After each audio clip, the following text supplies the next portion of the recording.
G'day, this is Chris Savage from Ariel Ministries in Australia, welcoming you to this session of the book of Hebrews. I pray that it will be of benefit to you and help you in your Christian growth. Thank you for coming along. So welcome to this session. We're looking at chapter 6, verse 13 to chapter 7, verse 22. In the last session, we finished off where we finished off in the area that the Hebrew believers were in danger of a relapse. Remember that they thought they could go back temporarily, they could give up temporarily their salvation, go back to Judaism, and then be saved again later. Why? Because they want to escape persecution. They believe that when they're saved again later, they'd have their apostasy erased with their new salvation. This we saw was an impossibility. It wasn't an option that they had. It is impossible for those who've experienced all the spiritual privileges that they had received to lose their salvation and be saved again later. Why? Because this would require a re-crucifixion of Jesus, and Jesus is not coming back for that purpose. They had two options: go back into Judaism. If they do that, they'll lose their lives in the AD 70 judgment. They'll physically lose their lives. Or the other option was to break away from Judaism completely and progress to spiritual maturity. If these Hebrew believers fail to press on to spiritual maturity, they're going to be fruitless. Their works will be burned or disapproved at the bema seat of Christ. Now, this is not a loss of salvation. This is only a loss of reward. What they need to do is they need to press on to maturity. They need to be fruitful, and then they'll be rewarded. Now, the writer to the Hebrews' desire for them is that they will press on to maturity. And he says we can do this. They need to stop being sluggish. Remember, they were very slow of hearing to, put into practice what they heard. What he says they need to do is get into some solid meat, meat for full-grown men, and they need to persevere to receive the full reward. So what he does is he calls on them to imitate those who through faith and patient endurance pressed on, even though the fulfillment of all God's promises were for another day for them. And that's where we pick up today. We pick up today in God's promise to Abraham in chapter 6, verses 13 to 15. Now, in verses 13 to 20, the writer points out that God's promises can never fail, because God, he is immutable. His promises are all steadfast. They're not going to change. And in verses 13 to 15 of chapter 6, he starts by pointing out God's promises or promise to Abraham. Verse 13, for when God made promise to Abraham, since he could swear by none greater, he swore by himself, saying, surely blessing I will bless you, and multiplying I will multiply you. And thus, having patiently endured, he obtained the promise. Now, God's promise to Abraham implied a future fulfillment, and this demanded the exercise of patient endurance from Abraham. And in verse 13, we see the reason Abraham had the assurance, and therefore he could exercise patient endurance. It was because of God's promises to him. God's promises can be trusted. Why? Because of who he is. He's God. He's immutable. He makes no mistakes. He keeps his promises. Now, in verse 14, it says, surely blessing I'll bless you, multiplying I'll multiply you. This is actually, he quotes here from Genesis 22, verses 16 to 17. And the writer is quoting here to show God's promises can be trusted because of who God is. God reconfirmed the promise to Abraham after a long delay to reconfirm his patient endurance. God's promises, or as God's promise in this instance, can be trusted because of his purposes.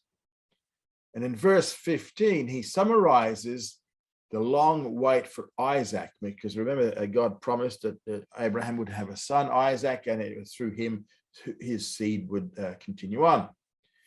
Now, even though that was a promise that God made to Abraham regarding Isaac, between the time that God made the promise to Abraham and the time that Isaac was born, in fulfillment of it, was actually 25 years.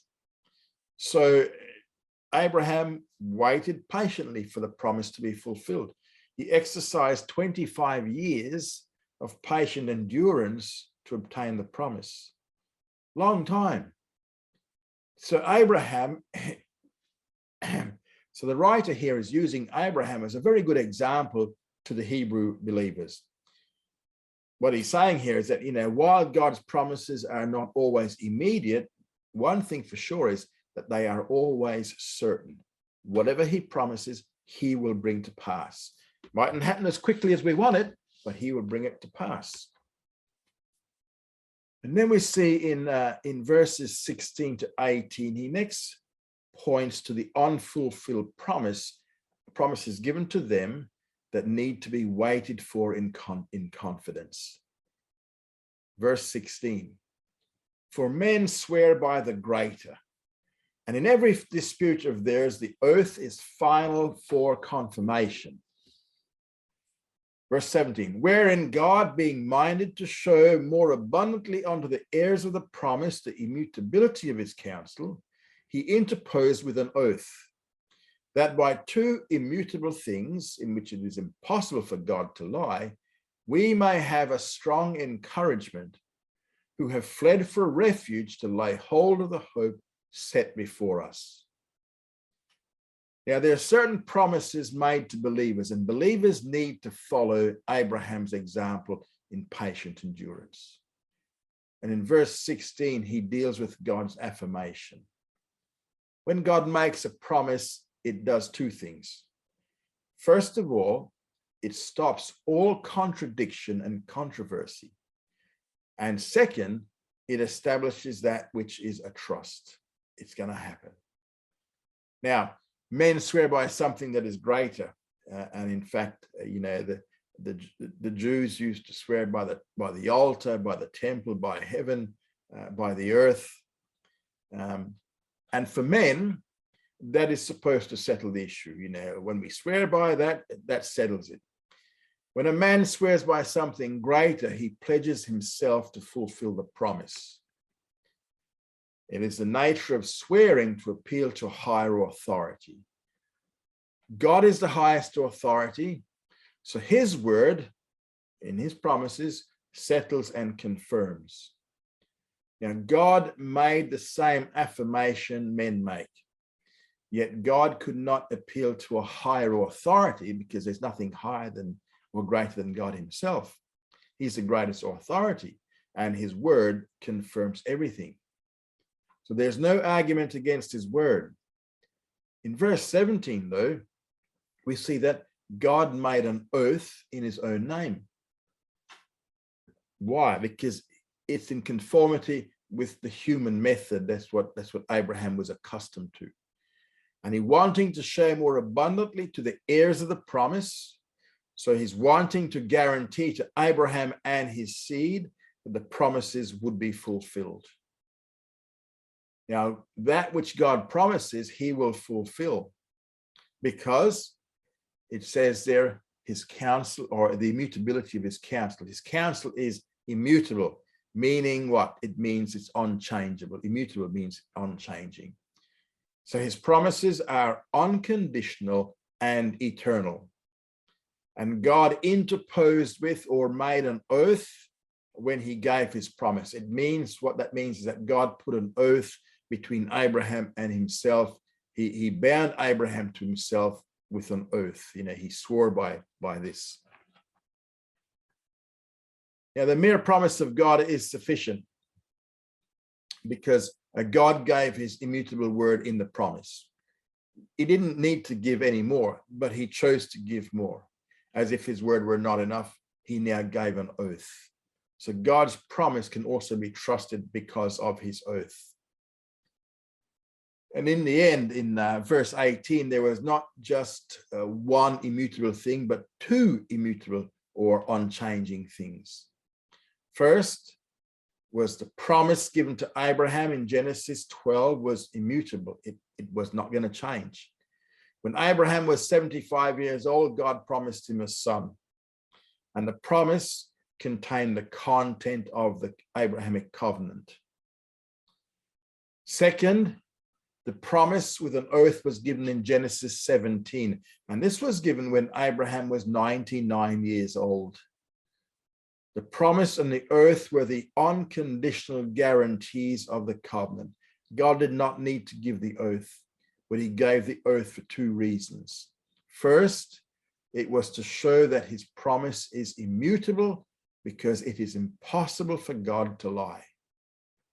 And second, it was to give a strong consolation or strong encouragement to those who have fled to him for refuge. The word refuge, yeah, that's a reminder of the concept of the Old Testament cities of refuge. The Old Testament concept of refuge is a background for what we see here in this verse, because back then, just as a man flees to a city of refuge, the believers have now fled to the Messiah for refuge, because that is where the hope is set before us. It's in Messiah, the messianic hope. So we have fled to him for refuge. And these Hebrew believers, that's what he's trying to drum into them. Listen, there's your hope. It's gonna be all right. Now, Abraham patiently endured and the promise was fulfilled. Believers have a promise made by God that they can obtain spiritual maturity, but they must gain it like Abraham did. How? By faith and by patient endurance. Now, the layout of the covenant that God made with Abraham was in Genesis 12:1 to 15:6. We see that Abraham placed his faith in God's promises. In Genesis 17:1 to 21, Abraham put his faith in God's oath, and then the oath was the unconditional guarantee of the covenant. And in Genesis 15:1 to 21, Abraham put his faith in God's covenant. So they're the chapters around where the covenant is. 12, 15, 17. Okay. Now, this section, did I get one too many? No. This section ends in verses 19 to 20 concerning the entrance of Jesus into heaven.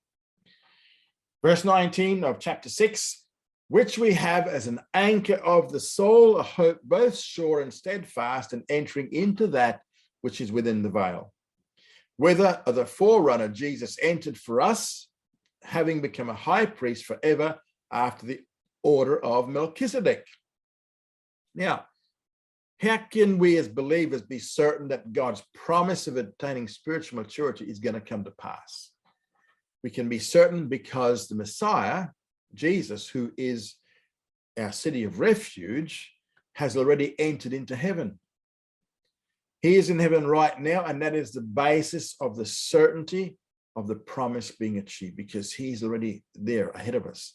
And in verse 19, it says that this hope goes right into the presence of God, because that's where Jesus is. He's right into the presence of God. Jesus is in the inner veil of the Holy of Holies in the heavenly tabernacle. That is right next to God the Father. So what was true of Abraham is also true of these Hebrew believers and of us. What they believe actually exists. Their need now is for patient endurance. And since they have fled to him, to Messiah, for refuge, they should remain there. Don't go back into Judaism. Which we have as an anchor for the soul, which we just read that here. Now, for the hope set before us, between them and us, is hope of the coming expectation of seeing God's promise fulfilled in their lives and in our lives. Their hope is as certain as the return of Jesus to Messiah. Now, 4 facts are given about or concerning this hope of God. The first one is it is an anchor of the soul. He'll help to keep them from drifting. It's going to avoid the problem which we found back in chapter 2, verse 1, where the writer says to them, therefore, we ought to give the more earnest heed to the things that were heard, which is the things that they heard from the apostles, lest haply we drift away from them. Stick to the doctrine, stick to what Jesus is, stick to who Jesus is. And we see also, secondly, that their hope is sure or indestructible. Also, it is steadfast, which means it provides an inner strength. And fourth, it is in the very presence of God. It is within or behind the veil in the Holy of Holies in the heavenly tabernacle. That's where our hope is, and it's sure because of that. Now, in verse 20, Messiah himself is a guarantee that they will ultimately be there bodily. Why? Because he's gone before. Not only do believers have a guarantee of spiritual maturity in this life, but guess what? We also have the guarantee of heaven in the next life, because Jesus is only the forerunner. Forerunner. Forerunner means he's the first of more to come later. And we are the more to come later, along with these Hebrew believers. Jesus went to heaven bodily, and so will they, and so will we. Jesus is there as their high priest, and he's there in heaven forever. It remains forever there. Now, God's promise can be trusted because of Jesus's high priesthood, having become a high priest forever after the order of Melchizedek. Now, we mentioned this Melchizedek again. This is now where, remember back in chapter 5, verse 10, back in there, it says he named of God a high priest after the order of Melchizedek. He's now bringing up Melchizedek again, because remember, earlier on, he told his readers that they mightn't be able to understand these difficult things because they were a bit sluggish, they're a bit slow to hear, a bit lazy. So having encouraged them now to press on to maturity, he's now ready to expound on the Melchizedekian order. Now in chapter 7, verses 1 to 28, this looks at the priesthood of Melchizedek. And what the writer is going to now do is going to make three major comparisons based upon the characteristics of Melchizedek as we see him in the Old Testament. And then the comparison will then also be based on this very limited knowledge concerning Melchizedek, because we don't have a lot of information on him. He's actually mentioned in only two passages in the Old Testament, one in a historical record, one in a poetical record. We see him in Genesis 14, verses 18 to 20. That's in the historical. And all of a sudden he appears on the scene and quickly disappears from the scene. He just comes and goes. There's no record of his origin, no record of his birth, no record of his life or death or anything else. And the poetic book we see, it's in Psalm 110, verse 4. Now, the portrait or the picture that we see of Melchizedek in the Old Testament is very sketchy. It's very limited.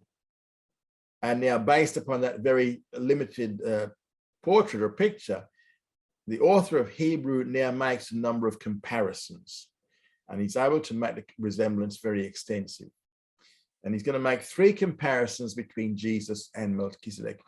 It's going to be Melchizedek and Jesus, first up, the order of Melchizedek and the order of Aaron. And then the third one will be the Levitical priesthood and the priesthood of Jesus. So it's those three we're going to look at. The historical reference, we'll just quickly go over that so we just remind ourselves of who Melchizedek is. Genesis 14, 18 to 20. And Melchizedek, king of Salem, brought forth bread and wine, and he was priest of God Most High. And he blessed him and said, Blessed be Abraham of God Most High, possessor of heaven and earth, and blessed be God Most High, who hath delivered thine enemies into thy hand, and he gave him a tenth of all. And then in Psalm 110, verse 4, Jehovah has sworn and will not repent, thou art a priest forever after the order of Melchizedek. That's a messianic prophecy. First comparison we're going to see is between Melchizedek and Jesus, and we find this in chapter 7, verses 1 to 3.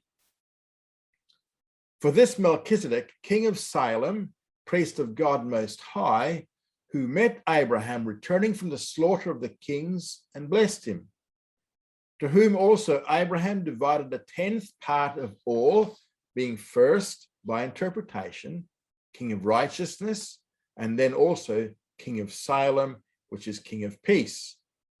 Without father, without mother, without genealogy, having neither beginning of days nor end of life, but made like unto the Son of God, abides a priest continually.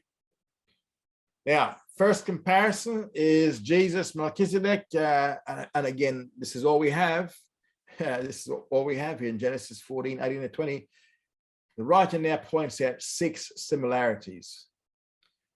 First similarity we see between Melchizedek and Jesus is that Melchizedek was a priest king. He was both priest and king.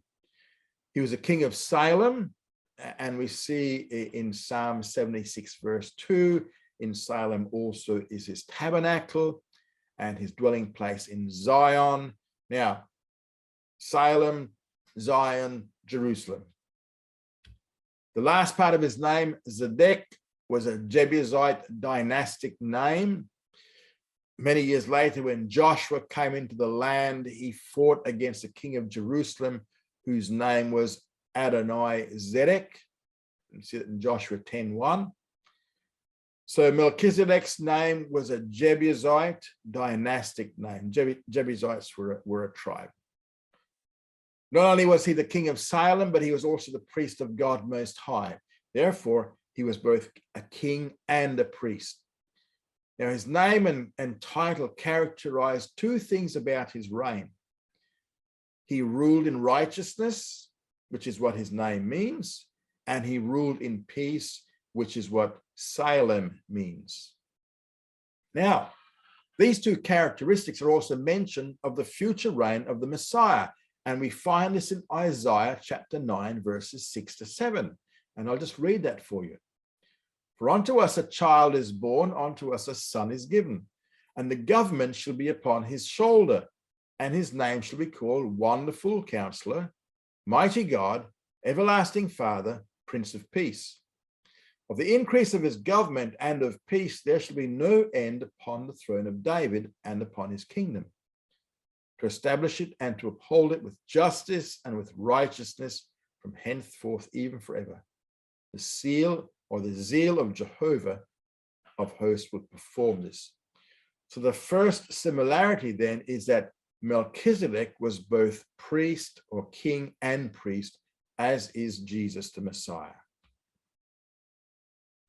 Yeah, second similarity we see in the second part of verse 1 is that the Melchizedekian priesthood issued in blessing, in that Melchizedek blessed Abraham. How the Messiah's priesthood issues in blessing, we'll see later on in chapter 7. The third similarity is in verse 2.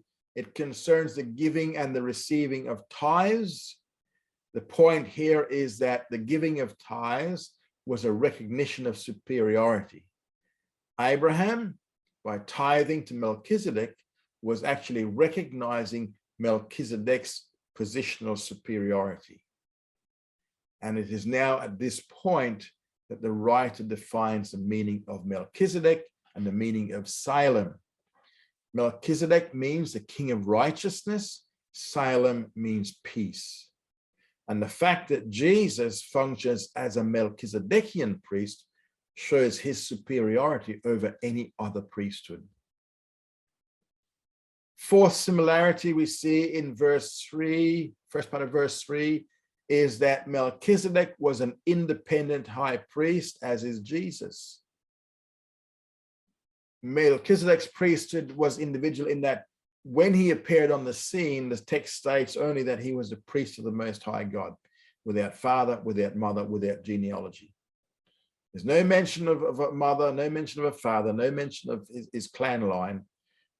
But this doesn't mean that he did not have a mother, a father, or or a genealogical record. It just means that insofar as the Melchizedekian order of priesthood was concerned, it wasn't important. Ancestry was not important in establishing his claim to the priesthood. Now, the appointment to Melchizedek's priesthood was independent of human relations. Now, this is not true of the Aaronic order, which is the Levitical order, because in the Levitical system, unless a person could prove he was a descendant of Aaron, he was disqualified from the priesthood.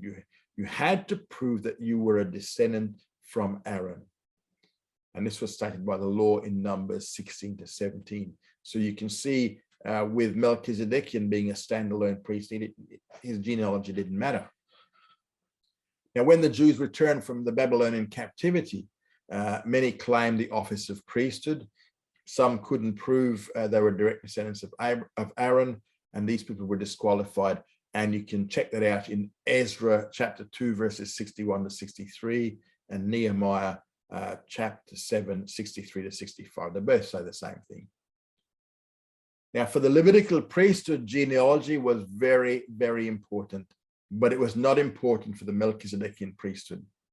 So there is no mention of the beginning of days nor end of day nor end of life for Melchizedek.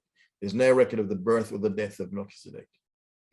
Both events did happen because he was there as a king. He obviously was born, but there's no record of them.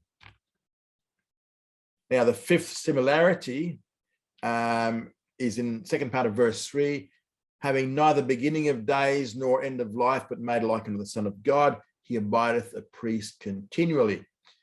Now, this Melchizedekian priesthood, it was timeless. Timeless. There's no mention of the beginning or the end of his priesthood. While the Levitical priesthood had a definite beginning and a definite end, there is no record of Melchizedek being succeeded by another priest in his office. So Melchizedek was made like unto the Son of God. So as far as the biblical record is concerned, his priesthood was timeless because we don't see a beginning and an end. There's no record of it, no record of it ending. Therefore, he abides a priest continually. While the Levitical system, the Levitical priest could only serve from age 25 to age 50. So there was a beginning and an end with the Aaronic priesthood, the Levitical priesthood. And we can find it in Numbers chapter 8, verses 24 to 25. Sixth similarity we see again in verse 3 is that the Melchizedekian priesthood was all inclusive in that it ministered to everybody. None were excluded. Levitical priesthood had a very limited ministry because it was only to the nation of Israel. Melchizedek's priesthood was to everybody, to all. Melchizedekian priesthood was universal, not national. Jesus also has a universal priesthood. Now, the point of these six similarities is that Melchizedek was made like unto the Son of God. Now, some teach here that Melchizedek was a pre-incarnate Christ, but this cannot be true, and I will show you why. In the text that we see here, he does not use an adjective that would describe Melchizedek in his being and essence to be like the Son of God. Instead, he uses a participle, meaning that Jesus was similar to Melchizedek only in the likeness of what we see in the biblical statement, not in actually as he was not the Son of God. So the word used for being made is found only here in the Greek New Testament. The second thing about Melchizedek is that he was like the Son of God. It does not say that he was the Son of God in the Old Testament. The third thing, which we find in Psalm 110, verse 4, it says, "Thou art a priest forever after the order of Melchizedek." So Psalm 110, verse 4 distinguishes Melchizedek as someone separate from the Messiah. The fourth thing we see back in Hebrews 5:1, it says, "For every high priest being taken from among men Now, one of the prerequisites for priesthood was that the priest had to be human. Jesus did not become a man until the incarnation, when he was conceived by the Holy Spirit in the womb of Mary. Before that time, Jesus appeared in the form of a man, but he was not an actual man. He just appeared as a man, but he was not a man. That didn't happen till the incarnation. Another reason why Melchizedek could not have been a theophany, or an appearance of Messiah, appearance of God, is that in the Old Testament, theophanies appeared and disappeared. None of them held a long-term office, which Melchizedek did. Melchizedek of Genesis 14 was a king of the city-state of Jerusalem, which required a position and a permanent residency. So theophanies never held a position. They were always short and temporary manifestations. So some believe that Melchizedek had to be Jesus because his name means the king of righteousness. Well, again, what we saw earlier on about Zedek, Melchizedek's name was Zedek. Zedek shows his name was a Jebusite dynastic name. In fact, the king of Jerusalem, whom Joshua fought in Joshua 10:1, he was a Jebusite named Adonai-Zedek, and the root meaning of his name proves nothing, because this same thing is true of Adonai-Zedek. His name means my Lord is righteous. So, you know, it was just a Jebusite dynastic name. That was simply his name, and it says nothing about his person. In fact, even though his name says that, you know, my Lord is righteous, Adonai-Zedek, in actual fact, he was a pagan, and he was one of the kings whom Joshua conquered and killed. Melchizedek was a real man. He was not the pre-incarnate Christ, but he was a type of the Messiah. And the second comparison is the order of Melchizedek and the order of Aaron. We see in chapter 7, verses 4 to 10.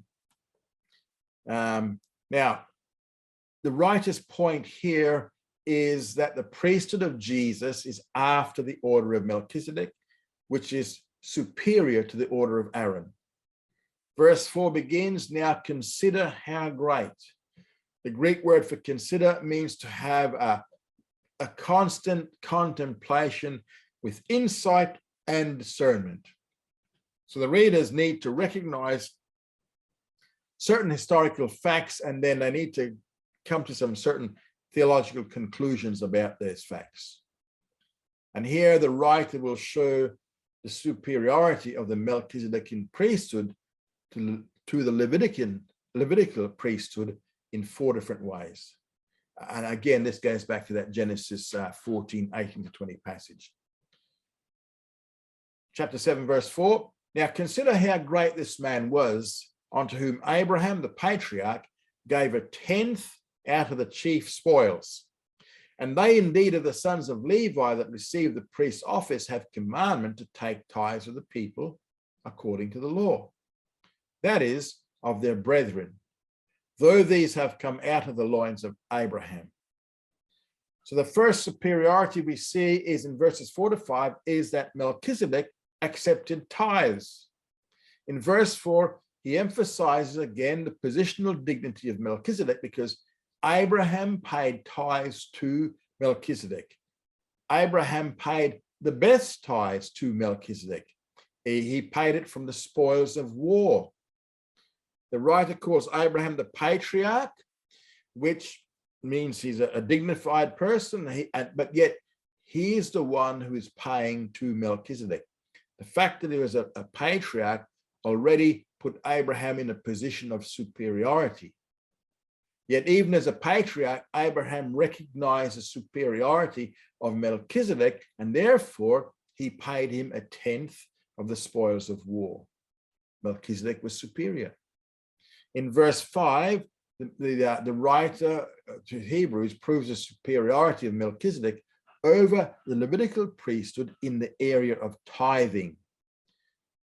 Levitical priesthood collected tithes from their brethren, from the other tribes of Israel. But Melchizedek, who had no racial connection with Abraham, while the Levites did, received tithes from the father of the Levitical priesthood, Abraham. While the Levitical priesthood collected tithes from their brothers, Melchizedek collected tithes from the patriarch, Father Abraham. And in the area of who collects tithes from whom, it shows that Melchizedek is superior to Aaron and Levi. Now, regarding tithing, tithing as a command was given under the law of Moses. Now, since the Mosaic law has come to an end, there's no biblical basis or command for tithing today. A New Testament believer must give as God has prospered him. Some teach that believers must tithe today, and they base it on this text in Genesis 14. And the reasoning is that Abraham paid tithes, which, and in fact, this was actually before the law was given. The law was with Moses, a descendant of Abraham. Therefore, it shows that the tithing law was given before the law. So tithing, they say, still applies. Now, however, that reasoning fails because of two things. First of all, Abraham's tithe to Melchizedek was a one-time event. He didn't give one regularly. And second, Abraham did not give these tithes from his income, but from the spoils of war. He conquered a group of kings who had captured his nephew Lot, and then Abraham rescued Lot and other citizens of Sodom, and he gathered all the spoils, and from these spoils of war, he then gave a tenth to Melchizedek. So Abraham's payment of a tithe is not a basis for teaching tithing today. Now in verse 6, we see that the second superiority of Melchizedek in priesthood in these two verses, 6 and 7, is that of blessing. But he whose genealogy is not counted from them had taken tithes of Abraham and had blessed him that had the promises. But without any dispute, the less is blessed of the better. So in verse 6, Melchizedek blesses Abraham. It says here that Melchizedek's genealogy was not from them, which means he had no racial connection to the Levites. He received tithes from Abraham and then blessed Abraham. So the blessor is superior to the one being blessed. Melchizedek blessed Abraham, who had the covenant promises. And in verse 7, the writer's point is that the blessor is superior. He states that this is beyond all contradiction. It was a recognized truth of that day. The lesser is blessed by the greater. Abraham did not bless Melchizedek. Melchizedek blessed Abraham, and he's therefore superior. And in verse 8, and here men that die receives tithes, but there one of whom it is witnessed that he lives. The third superiority, verse 8, is in respect to the Aaronic priesthood, in that it was administered by dying men. When a priest died, he no longer received tithes. Levitical priesthood was administered by dying men because sooner or later the priest died. And this is why provision for succession after death was made under the law. This wasn't true of Melchizedek though. There's no record of his death. There's no record of someone needing to succeed him. So Melchizedek represents the living, not the dying. Insofar as the biblical record is concerned, he abides a priest continually. So as far as the biblical record, Melchizedek in priesthood is eternal. Verse 9, and so to say, through Abraham, even Levi, who received tithes, had paid tithes, for he was yet in the loins of his father, whom Melchizedek met him. So the fourth superiority in verses 9 and 10 is in respect to Levi, who was the founder of the tribe of Levi. He paid tithes to Melchizedek through Abraham. In verse 9, the point the writer makes is that Levi, who received tithes, actually paid them. But Levi wasn't even yet living when the tithes were paid. How did he pay tithes? He paid them through Abraham. The answer is, so to say, through Abraham, even Levi, which is a theological deduction. Verse 10 contains a principle found in Scripture called the principle of imputation, which emphasizes a seminal relationship. It is true that Levi was not living at the time that Abraham paid tithes to Melchizedek, but he was actually in the loins of Abraham, because Abraham is the father, patriarch of the Jewish nation, Levi. Levi paid tithes to Melchizedek by means of imputation, for he was still in the loins of his father Abraham when Melchizedek met him. So the writer's point here is that if the fathers like Abraham and Levi were obliged or obligated to recognize the superiority of the Melchizedekian priesthood, the sons should also recognize this superiority. Third comparison is the Levitical priesthood and the priesthood of Jesus, which is in verses 11 to 25 of chapter 7. Writer's point here is to explain why the Levitical priesthood could not perfect the worshipper and therefore had to be superseded by something else. Remember, a Greek word for perfection means maturity. Now, in looking at the office of priests, he says two things about the old priesthood and two things about the new priesthood. And the emphasis here comes out of Psalm 110, verse 4. Levitical priesthood in verses 11 to 19. That's the Levitical priesthood. And now we're going to look at the old priesthood, that it was changeable in verses 11 to 14 of chapter 7. Now, if there was perfection through the Levitical priesthood, for under it had the people received the law, what further need was there that another priest should arise after the order of Melchizedek and not be reckoned after the order of Aaron? The first thing the author says about the old priesthood is that it was transitory, it was changeable. Starting in verse 11 with a contrary to fact condition, he declares there was simply no perfection, no spiritual maturity attainable through the Levitical priesthood. Remember, we're trying to get these Hebrew believers to move on to spiritual maturity. If the readers had truly discovered and learned that Jesus had superseded the old priesthood, then they could see for themselves that the law had been done away with. What's the point of going back into Judaism? Issue here is of bringing into perfection that which is in view. God did not intend for perfection to come through the Levitical system. For the priesthood being changed, there is made of necessity a change also of the law. Now, there is an inseparable connection here between the Levitical priesthood and the Mosaic law. For one to be done away with, it would also require the other one to be done away with. It was in conjunction with the Mosaic law that the Levitical priesthood had been established. It was under Moses. The very prediction in Psalm 110, verse 4 of another priest to come, who would be after the order of Melchizedek, meant then that the order of Aaron was changeable. It was going to be changed. That prophecy was given after the Levitical order had been functioning for some time, because it was David who gave that prophecy, and it was after Mosaic law had been instituted. A change of the priesthood from the Levitical to the Melchizedekian required a change of the law. Verse 12, since the law did not perfect or bring an individual to spiritual maturity, the priesthood ministering under the law had to be done away with. This is under the Mosaic law, Levitical system. To do away with the Levitical priesthood required the doing away with the law because of this inseparable connection between the two, Levitical priesthood, Mosaic law.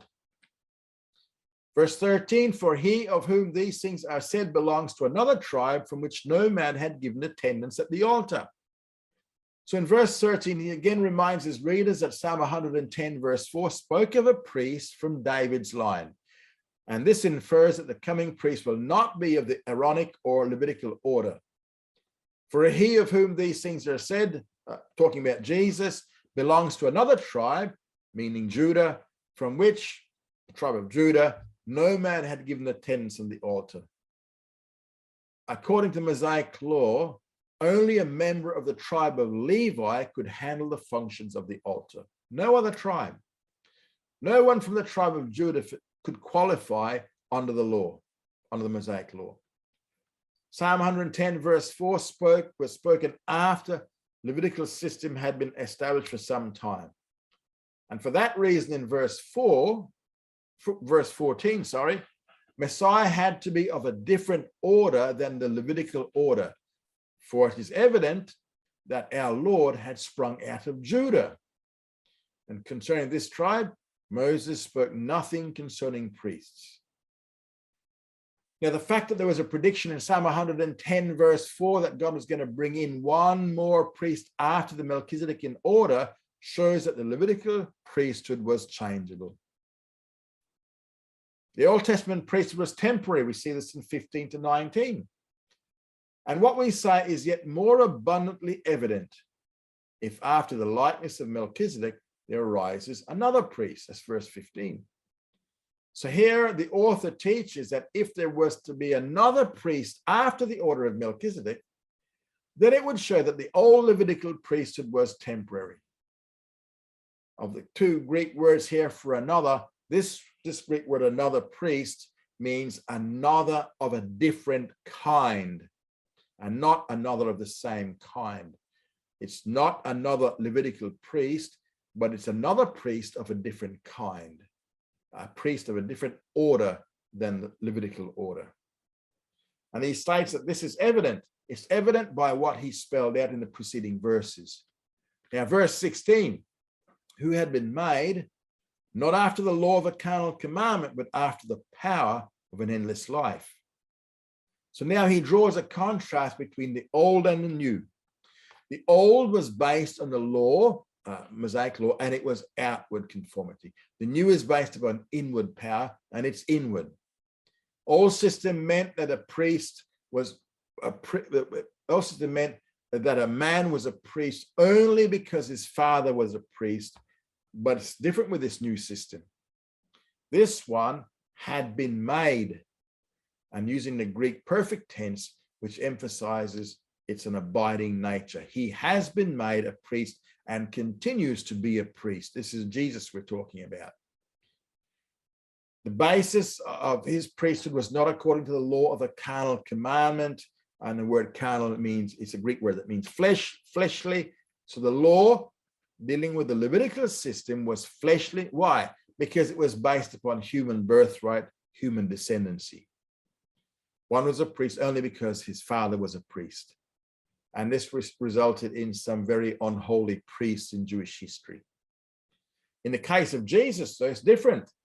The basis was according to the power of an endless life. Jesus became a priest after his resurrection, and by virtue of his resurrection, he lives forever. Verse 17, for it is witnessed of him, you are a priest forever after the order of Melchizedek. So in verse 17, he quotes Psalm 104, emphasizing two things. First of all, the eternality of this priesthood. You are a priest forever. Second, the character of this new priesthood is after the order of Melchizedek, and this was a prophecy given under the Mosaic law. Now, earlier on, we saw in verses 11 to 12 that he already made the statement back there that there had to be a change of the law to get this new priesthood in. Now in verse 18, he makes that point positive. There was a disannulling of a foregoing commandment. And the Greek word for disannulling means to abolish. It's the very same Greek word he uses later on in chapter 9, verse 26, where it says, but now once at the end of the ages hath he been manifested to put away sin by the sacrifice of himself. Where he talks about putting away sin, that's the Greek word meaning to abolish. Just as Jesus' death put away sin, in the same way, his death put away the law. For there is a disannulling of a foregoing commandment because of its weakness and unprofitableness. So the law was set aside for two reasons in verse 18. Because of its weakness, well, it was weak in that it could not impart strength to the man to fulfill its commandments and could not produce justification. The law never did that. Second, because of its unprofitableness, it could not bestow life. This is a clear statement that the law had been put away. This was essential for Jesus to be allowed to function in his new priesthood. If the law were still in effect, he could not be priest. He could be priest only because now the law has been put away. In verse 19, For the law made nothing perfect. God, what he says is, he says the law never brought perfection. That is why there was a need for a new priesthood with a new priest. The law could not bring one to spiritual maturity. For the law made nothing perfect, and a bringing in thereupon of a better hope through which we draw nigh unto God. So what the law could not do was to point to what the law could do was to point to one who could perfect. And this is the same point that Paul makes in Galatians chapter 3, verses 23 to 25. But before faith came, Paul says, we were kept in ward under the law, shut up unto the faith which should afterwards be revealed. So that the law is become our tutor to bring us to Christ, that we might be justified by faith. But now that faith has come, we're no longer under a tutor. So one of the purposes of the law was to be a tutor, to lead or to direct people to Jesus, the Messiah. The law could only point to one who could perfect. In verse 19, the second part, and a bringing in thereupon of a better hope through which we draw nigh unto God.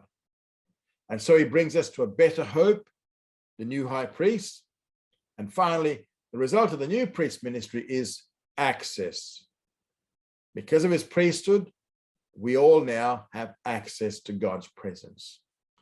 So through his priesthood, one can draw near to God, and we see this back in chapter 4, verses 14 to 16. They were encouraged to draw near and approach the throne of grace boldly. And the reason this is possible is because of this new priesthood. The old priesthood was both changeable and temporary. Now, he's going to tell us two things concerning the new priesthood. New priesthood is unchangeable. We see this in verses chapter 7, 20 to 25. Chapter 7, verse 20 to 22. And in verse 20, and in so much as it is not without the taking of an oath, for they indeed have been made priests without an oath, but he with an oath by him that said of him, the Lord swore and will not repent himself, you are a priest forever. By so much also had Jesus become the surety of a better covenant. So the first thing the author states about the new priesthood is that it is immutable or unchangeable because of the oath of God. Aaronic priesthood, the Levitical priesthood, was without an oath. Under the Aaronic priesthood system, a person became a priest because his father was a priest. However, the Melchizedekian priesthood came with an oath, and that is why the Melchizedekian priesthood or Melchizedekian order is superior. Again, the author was quoting from Psalm 110, verse 4, to prove that God made an oath. The Lord has sworn and will not repent. The fact that God took an oath proves that the promise of a future Melchizedekian priest will be eternal, permanent, and unchangeable. By so much also had Jesus become the surety of a better covenant. And the result we see in verse 22 is that Messiah, Jesus, has become the surety or the guarantor of a better covenant between God and man. And this is the first of a total of 17 times that he uses the word covenant in the epistle to the Hebrews. Word covenant is used a total of 33 times in the New Testament, and half of it occurs in Hebrews. So this emphasizes the unique Jewish nature of the book of Hebrews. So the one who is the surety or the guarantor of this covenant assumes the responsibility that the imposed obligations will indeed be carried out, and he will guarantee the fulfillment of the new covenant, and that is Messiah Jesus. That's our contact details. Thank you for coming along.